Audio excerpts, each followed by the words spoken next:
The views and opinions expressed by contributors on the Spoon River Gothic podcast are their own and do not necessarily reflect the position of the host.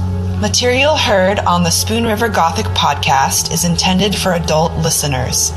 This podcast deals with mature topics that may not be suitable for all listeners. Listener discretion is advised. This is Spoon River Gothic, narrative of a double homicide.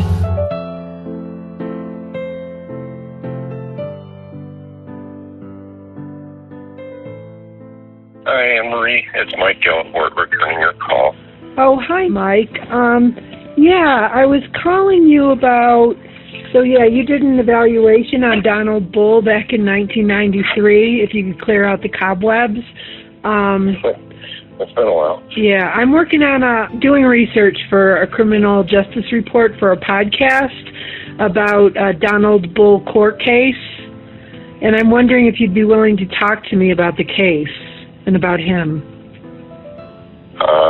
I think I can do that. Yeah, we can talk maybe a little later, if that's okay. That's fine with me. How about if you give me, say, 45 minutes and then give me a call back, and I should be available. Oh, thank you so much. I appreciate it.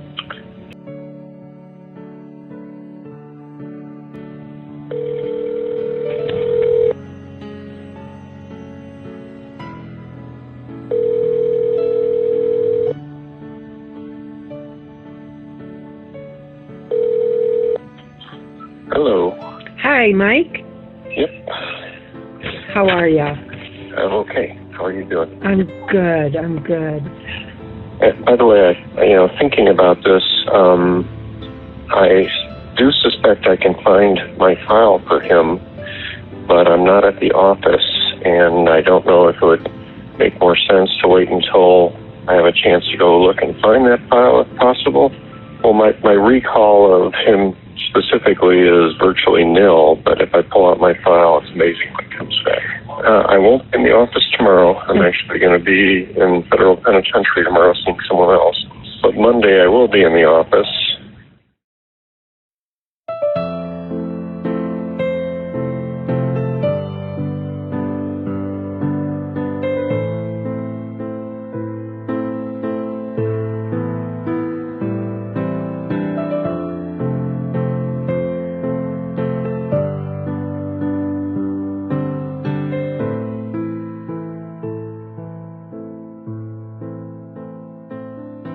How are you doing today?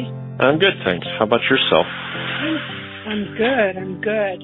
So it's okay if I record this, right? Yes. Okay, perfect. Well, I guess, have you had a chance to look at any of Donald Bull's records? Yes, I've glanced back through my notes, my test data, and actually I'm missing the second page of my report, but I've looked at the other three pages. So, yeah. Okay. Well, for the record, can you tell us who you are and what you do? Sure. I'm Dr. Michael Gelbort. I'm a clinical neuropsychologist in private practice. The majority of what I do is to provide diagnostic and consultation services. I'm a referral from a variety of different doctors. Typically, my patients are sent to me by neurologists or neurosurgeons, both physiatrists who are physical medicine and rehabilitation docs, and work with people with conditions leading to change in their functioning. I also see a lot of patients on referral from psychiatrists, from internal medicine doctors, gerontologists, pediatricians, internal medicine physicians. There's a portion of my practice that revolves around providing consultation for attorneys, typically in legal cases, both civil as well as criminal. And I have several technicians who provide testing services for me. I interview patients and then have them tested as a general rule when there's known or suspected neurological or neurocognitive impairment. And then I provide an evaluation and information back to the referring source with regard to my opinions as to how they're functioning and what might be done to help them.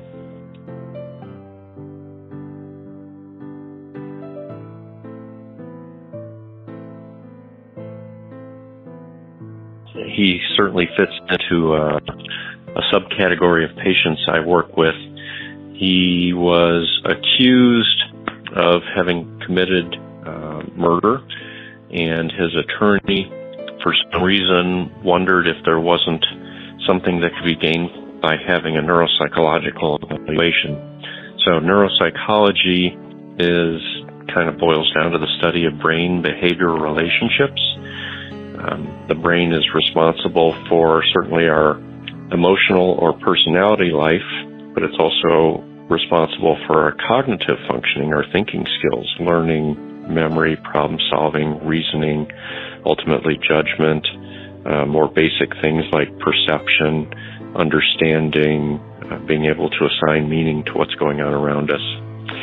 And in the eyes of the law, if someone is having difficulty or dysfunction in some of these areas, it may be relevant.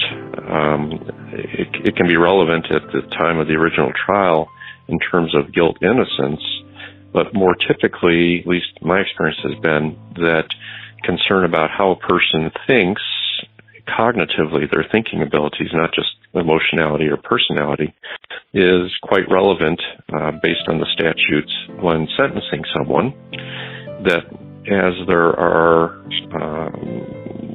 an eye towards any sorts of specific issues that aggravate the situation, and that may lead to more severe sentencing, mitigation has to be considered, and one of the things that can be considered as mitigating is if there's cognitive impairment. So, a very obvious example is that if someone is intellectually disabled, which is the more recent term for what used to be called mental retardation, if it's proven up that they have this type of disability, they're not even considered eligible for a death penalty in the sentencing phase. And if there's just cognitive impairment that doesn't reach that level of severity, that will be taken into account in the course of sentencing. So neuropsychological testing, which looks at any abnormalities in behavior that arise from brain dysfunction, are things that need to be considered in the course of capital murder sentencing anyway.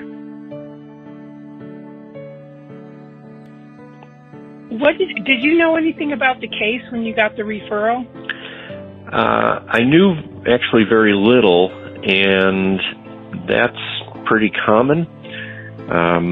My concern or my questions have less to do with what the individual is accused of. There are times when that's relevant if it might have some impact on assessing the individual's cognitive ability, but more the questions I ask the attorney when they call and say, will you, or are you interested?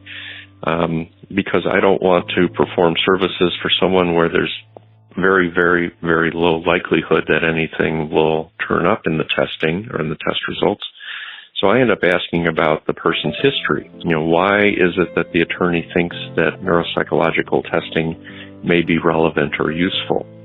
So I'm looking for things like, have they suffered a traumatic brain injury? Do they have a history of learning problems or attentional problems? Have they ever suffered a medical condition which might lead to changes in neurological abilities and cognitive functioning? So those are the things that are more of interest to me rather than what they actually are accused of having done. Mm-hmm. Okay. So what were your impressions of Donald Bull and your diagnosis? So he has a history that is replete with several different things which can give rise to neuropsychological dysfunction. He was involved in a motorcycle accident without a helmet in 1987 with, based on his description anyway, there appears to have been certainly a period of amnesia, if not overt loss of consciousness. He was engaged in substance use or abuse, both alcohol as well as different illicit drugs. He has a history of learning issues or problems going through school. So there certainly were things in his background that made him a good candidate for this type of evaluation. And then ultimately on testing, he produced intellectual test results in the low average to the very lowest part of the low average range, right on the border between low average and borderline impaired. Statistically, I can give you, he came up, he was certainly below the 18th, below the 15th, below the 12th percentile on the summary scores, and on some of the individual subtest scores he was weaker yet. On tests that have to do with executive cognitive abilities or frontal lobe functions, the part of the brain that kind of organizes how we think and what we do and how we plan going forward, he was showing impairment arising from both the dominant cerebral hemisphere as well as the non-dominant cerebral hemisphere. So he was, again, producing numbers on standardized tests that place him down well below the 5th percentile. So he had considerable cognitive limitations. His academic scores, he was at 1st grade level on sight reading, 4th grade level on spelling, 5th grade level on math. Generally, his cognitive abilities are such that sometimes I explain it, if you had 3, say, 5th grade rooms, each with 33 kids, so you've got 99 kids, and you rank ordered them from cognitively strongest to cognitively weakest, and the weakest are at the back of the line, he'd be probably, certainly towards the very back of the line, if not number 3, 4, 5 from the very back of the line out of 99 kids, just taking an average. So there's clear cognitive weakness here, impairment. Some of it appears to have been long-standing or congenital. Some of it may have been a reflection of an exacerbation in cognitive abilities from the motorcycle accident or other sorts of neurologically damaging events in his life.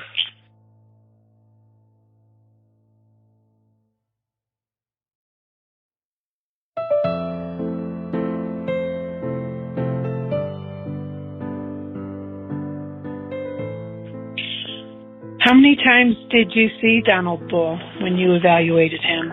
It appears I just met with him on one day. I was probably with him somewhere between 6 and 7 hours.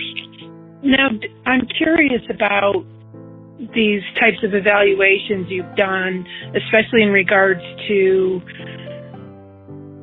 death penalty cases or when that's on the table. And have any of your evaluations, because of them, caused a person to get life instead of death? There's been a fair number where the individual ended up with a life sentence.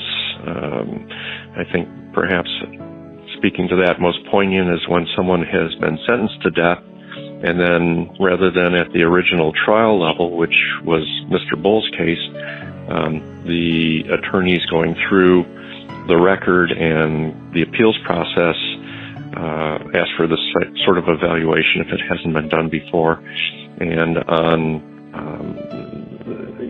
they end up having the defendant be resentenced. They present evidence to the court saying that things that should have been done hadn't been or had been left out, and the sentencing process starts over. And there's a fair number of typically guys I've worked with where their death sentence is changed and they're given a term of years or a life sentence. The very first death penalty case I worked on, I was brought in and information had not been brought to light at the time of the original trial, at the time of the original sentencing, and it turned out that the fellow was resentenced and his death sentence changed to a term of 30 years, and he's been released at this point.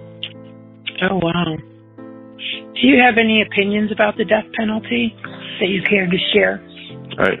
Yeah, contrary to what many who cross-examine me would believe, I'm actually a proponent of the death penalty. I think it's a valid penalty.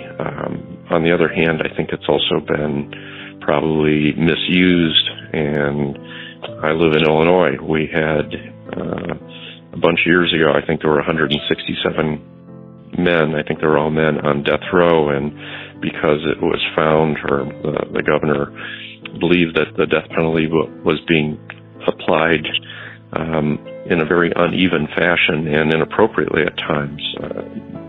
All those sentences, as I understand it, were commuted to life sentences. Yeah, Donald Bull was, I think it was the same time when he was in line for that, but then he passed away in prison. Yeah. It was in 2002. Can I ask you, do you think he was guilty? I actually have really very little or no opinion with regard to guilt or innocence. I have in my notes, I typically ask what the patient or what the person I'm working with has been charged with, and I get some very general information from them regarding what they say happened. There are times, and this is one I don't have any of the background documentation that I may have looked at, where the attorney will supply me with things like charging documents and grand jury testimony. But guilt, innocence is something that I think rightly belongs in the province of those who are hearing the facts, be it a jury or the judge. And I actually have personal strong opinions that all the people who start weighing in saying so-and-so is guilty or so-and-so is innocent, but they haven't heard the trial proceedings, I find it especially egregious when it's political people who have decided guilt or innocence without hearing the facts. And, these are people who should know better. My involvement in legal cases has caused me to learn or to become convinced that until you hear all the information, it's pretty hard to have a leg to stand on to pass judgment. There are some cases where the individual will confess and say, yes, I did it. Frankly, I've seen people who have had coerced or forced confessions where, for example, the DNA evidence will come back, and even though the defendant has confessed, the hard scientific facts say couldn't have been that person. So even when a person confesses doesn't, from what I've seen, doesn't mean that they actually were the perpetrator. Mr. Bull's case, it wouldn't surprise me if in fact he was guilty. And as I said, my role more often than not is in mitigation, deciding sentencing. So even if the individual did it, if they have, for lack of a more encompassing technical term, if they have a broken brain, if they've got a brain that's capable of 80% reasoning and understanding and problem solving, I'm not sure it makes sense to give them the 100% sentence, the 100% solution, when the best they'll ever do is be an 80%er. It may be that for society's sake and for the individual's sake, even if they're guilty, we should sentence them other than with the ultimate sentence.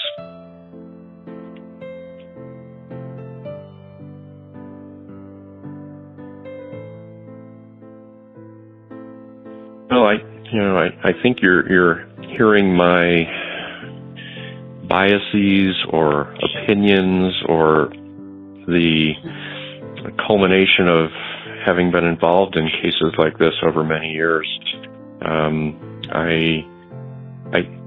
This is some very hard, challenging work to sit with someone who is at risk of having their life ended, typically because they are accused of having ended someone else's life.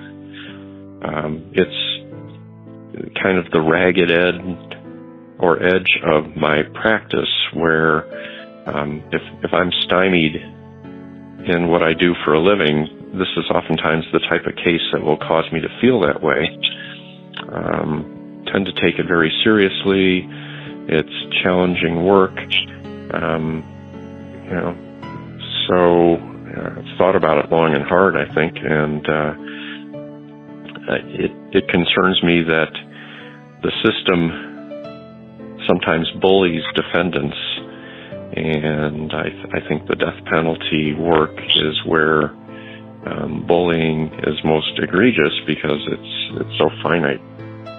So, I feel for these guys. I also look at them when I work with someone who's accused of murder and on trial and may forfeit their life as a result.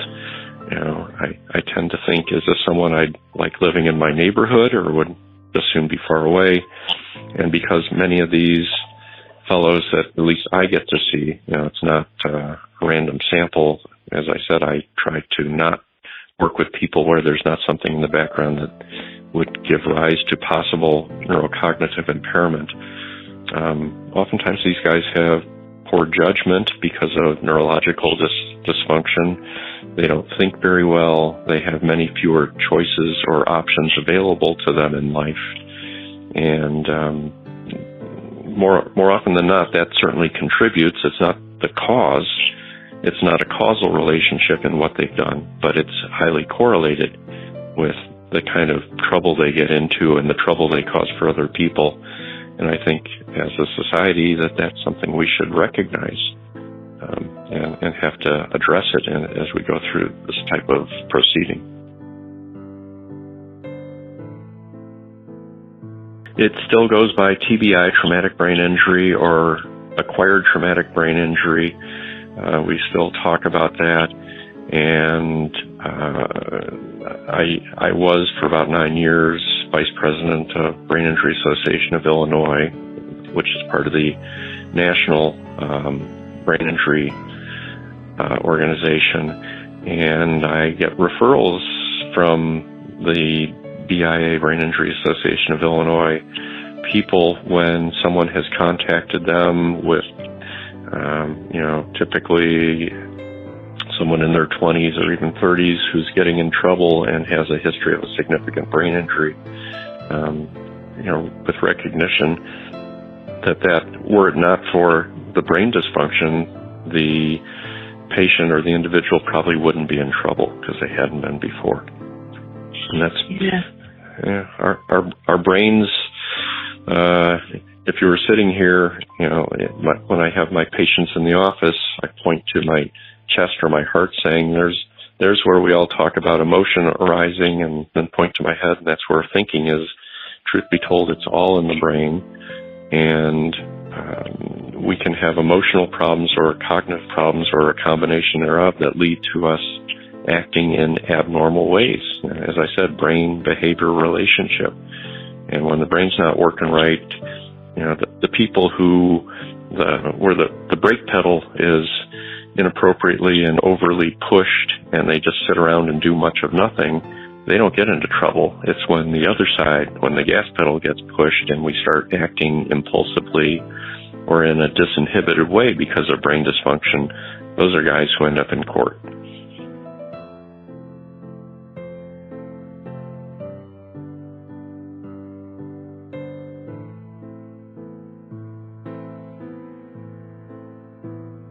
I'm wondering, so somebody who has a traumatic brain injury, is there treatment for them to, help them to not give into these, baser impulses?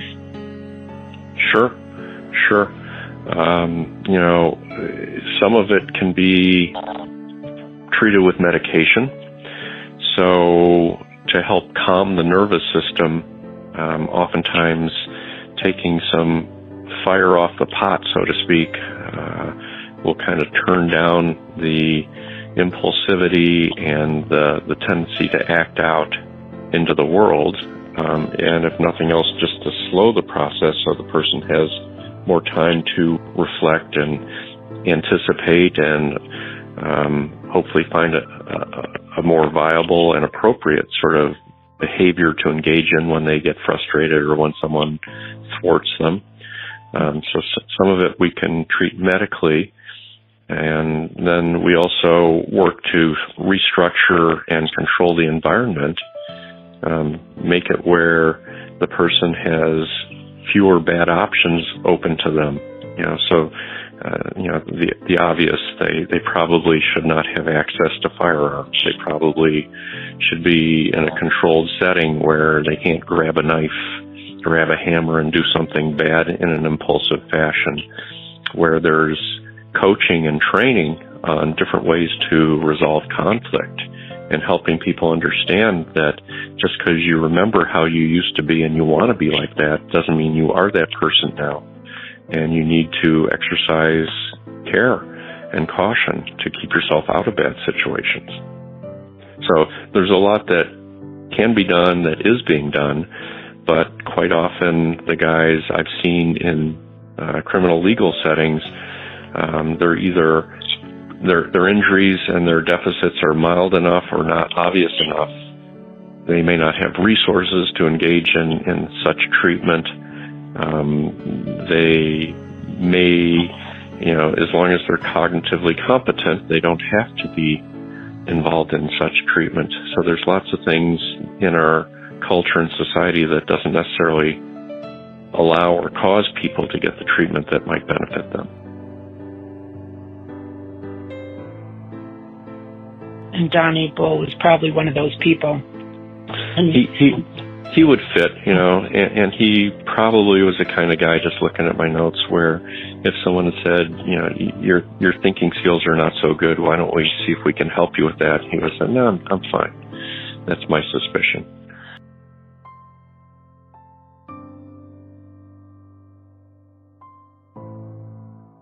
It's an interesting thing to have a discussion about. Many people, they're quite sure that they have the answer.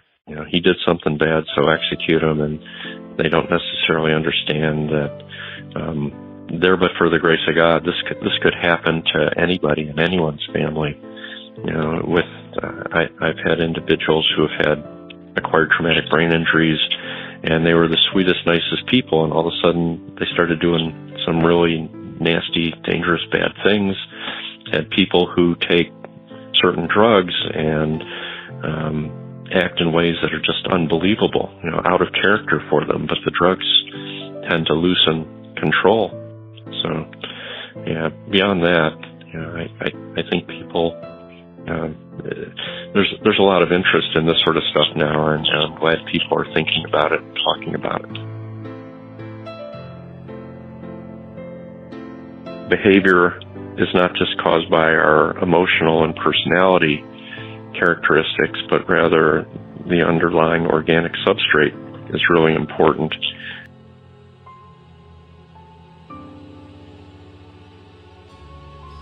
If the brain's not working quite right, all bets are off, everything changes, and to understand that is really important, to understand people and how to help them.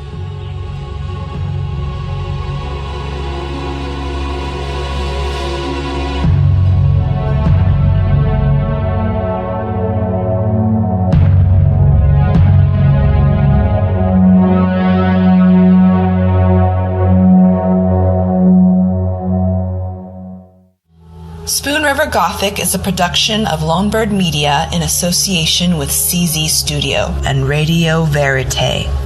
The show is produced by August Olson, editing, directing, and producing by Cory Zimmerman, audio mastering and engineering by E. Mastered.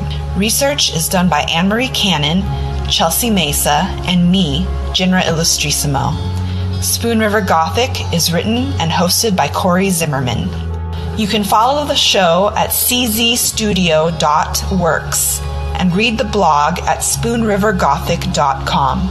Show some love by leaving us a rating or review on Spotify, iHeartRadio, Apple Podcasts, or wherever you get your podcasts. And stay tuned for the next episode as we dive deeper into the Donald Bull case. Thank you for listening. This is Spoon River Gothic, narrative of a double homicide.